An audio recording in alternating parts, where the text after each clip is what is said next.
இன்று அவருடைய சத்தம். எழுதியவர் சகோதரர் சகரியா பொன்னன் அவர்கள். நாள் ஆகஸ்ட் 3. தேவனுடைய கட்டளைக்கு மகிழ்ச்சியுடன் கீழ்ப்படிய வேண்டும்.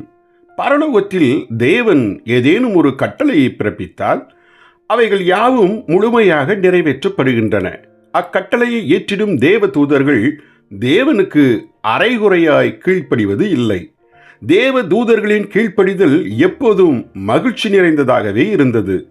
அவருக்கு கீழ்ப்படிய வேண்டுமே என முணுமுணுத்துக் கொண்டு குறை கூறிக்கொண்டு தூதர்கள் கீழ்ப்படிவது இல்லை.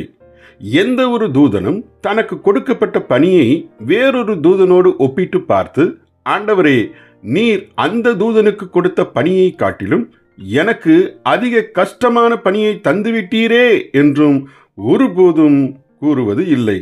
ஆனால் இன்று அநேக விசுவாசிகளிடம் இவ்வளவு அதிகமான தியாகமெல்லாம் நான் எதற்கு செய்ய வேண்டும்?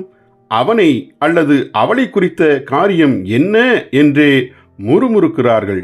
ஆனால் தூதர்களோ அவருக்கு கீழ்ப்படியும் தருணத்தை ஓர் அரிய தருணமாகவே எடுத்துக்கொண்டு மகிழ்வுடன் கீழ்ப்படுகிறார்கள்.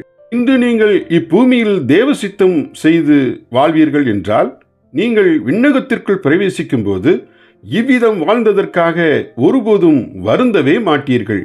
அங்கே நம் நல்ல ஆண்டவரை முகமுகமாய் நீங்கள் காணும்போது, அடடா, நான் என் ஜீவியத்தை இன்னும் அதிகமாய் அவரிடம் அர்ப்பணிக்காமல் போனேனே, இன்னும் அதிகமாய் அவருக்கு முழுமையாய் கீழ்ப்படிந்து இருக்கலாமே என்றுதான் உங்களுக்கு கூறிட தோன்றும்.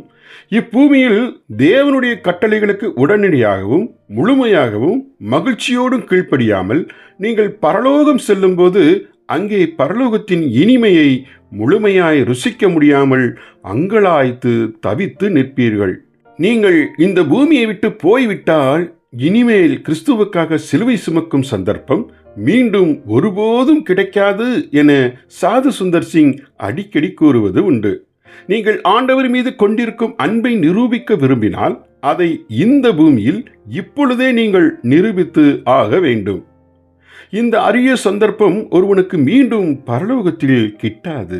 ஜெபிப்போமா? எங்கள் பரம தகப்பனே, இந்த பூமியில் உமது கட்டளைகளை சிலுவை சுமப்பதை இதுவே தருணம் என மகிழ்ச்சியுடன் கீழ்ப்படிந்து உம்மீது கொண்ட எங்கள் அன்பை வெளிப்படுத்த கிருபை தாரும்.